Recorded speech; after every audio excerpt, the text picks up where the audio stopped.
നെതന്യാഹുവിനെ വധിക്കാൻ ഇറാൻ പട നുഴഞ്ഞു കയറി. നെതന്യാഹു ജീവനോടെ ഉണ്ടോ എന്നുള്ള കാര്യത്തിൽ യാതൊരു വിവരവുമില്ല.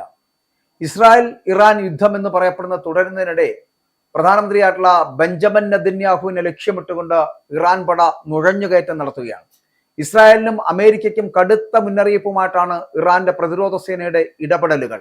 ഇനി വരാൻ പോകുന്നത് നാലാം മുറ അല്ലെങ്കിൽ നാലാം തലമുറയുടെ ഒരു യുദ്ധമാണ്.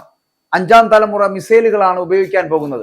നെതന്യാഹുവിന്റെ ഓഫീസിൽ ലക്ഷ്യമിട്ടുകൊണ്ട് മിസൈൽ വർഷം നടത്തിയെങ്കിലും കൃത്യമായിട്ടുള്ള പ്രതിരോധം ഏർപ്പെടുത്തി എന്നാണ് സൈന്യം വ്യക്തമാക്കുന്നത്. പക്ഷേ നെതന്യാഹുവിന്റെ ഓഫീസിനെ ലക്ഷ്യമിട്ടുകൊണ്ടുള്ള ഇറാന്റെ മിസൈൽ വർഷത്തെ തടയുവാൻ കഴിഞ്ഞു എന്ന് പറയുമ്പോഴും കഴിഞ്ഞ ഒരു ദിവസം 1-2 ദിവസത്തിലധികമായിട്ട് ഈ ആക്രമണത്തിന് ശേഷം പക്ഷേ നെതന്യാഹുവിനെ കുറിച്ച് യാതൊരു തരത്തിലുള്ള വിവരവുമില്ല. കാരണം നെതന്യാഹുവിനെ വധിക്കുക എന്നതാണ് ഇപ്പോൾ ഇറാന്റെ ഒരേ ഒരു ലക്ഷ്യമെന്ന് പറയപ്പെടുന്നത്. അതുകൊണ്ട് തന്നെയാണ് ചർച്ചകൾക്ക് തയ്യാറാകാതെ യുദ്ധവുമായിട്ട് മുന്നോട്ട് പോകുന്നത് ഇറാൻ എന്നുള്ളതാണ്.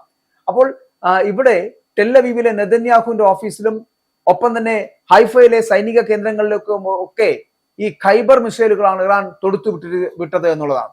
ഇസ്ലാമിക് റവല്യൂഷണറി ഗാർഡാണ് ഇത്തരത്തിലുള്ള ആക്രമണം നടത്തിയിരിക്കുന്നതിന്. എന്നാൽ ഡ്രോൺ മിസൈൽ ആക്രമണങ്ങളെ കൃത്യമായിട്ട് പ്രതിരോധിച്ചു എന്നുള്ള ഇസ്രായേലി സൈന്യത്തിന്റെ പ്രതികരണം വരുന്നുണ്ട് എങ്കിൽ കൂടിയും ഔദ്യോഗികമായിട്ടുള്ള കൃത്യമായിട്ടുള്ള ഒരു റിപ്പോർട്ടുകൾ എത്തപ്പെടുന്നില്ല എന്നുള്ളതാണ്. ഇസ്രായേലിന്റെ ആക്രമണത്തിൽ ഏകദേശം 3 F-15 വിമാനങ്ങൾ തകർന്നുവെന്ന് അമേരിക്ക സ്ഥിരീകരിക്കുന്നുണ്ട്. അതേസമയം തങ്ങൾ ഒരു ചർച്ചയ്ക്കും തയ്യാറല്ല എന്നുള്ള ഇറാന്റെ പ്രതികരണം നൽകുന്ന സൂചന വധം എന്ന് പറയപ്പെടുന്നത് ഇനി നെതന്യാഹുവിനെയാണ്. നെതന്യാഹുവിനെ വധിച്ചതിന് ശേഷം മാത്രമേ ഉള്ളൂ ഒരു ചർച്ച അല്ലെങ്കിൽ ഒരു സമാധാന ചർച്ച എന്നുള്ളത്. കാരണം അവരുടെ പരമോന്നത നേതാവ് ശനിയാഴ്ച ഇറാന്റെ പരമോന്നത നേതാവായിട്ടുള്ള ആയത്തുള്ള അലി ഖമേനിയെ കൊന്നത്, ആ കൊല്ലപ്പെട്ടത് മുതൽ ആക്രമണങ്ങൾ ഇറാൻ നടത്തി വരികയാണ്, തുടർക്കഥയാവുകയാണ്. ഏത് തരത്തിലും ഇറാന്റെ ഈ ആക്രമണങ്ങൾ പ്രതിരോധിക്കുവാനുള്ള കെൽപ്പ് ഇസ്രായേലിനുണ്ടാകും എന്നാണ് ഇസ്രായേൽ പറയുന്നത്. പക്ഷേ ഇസ്രായേലിന്റെ നേതാവായിട്ടുള്ള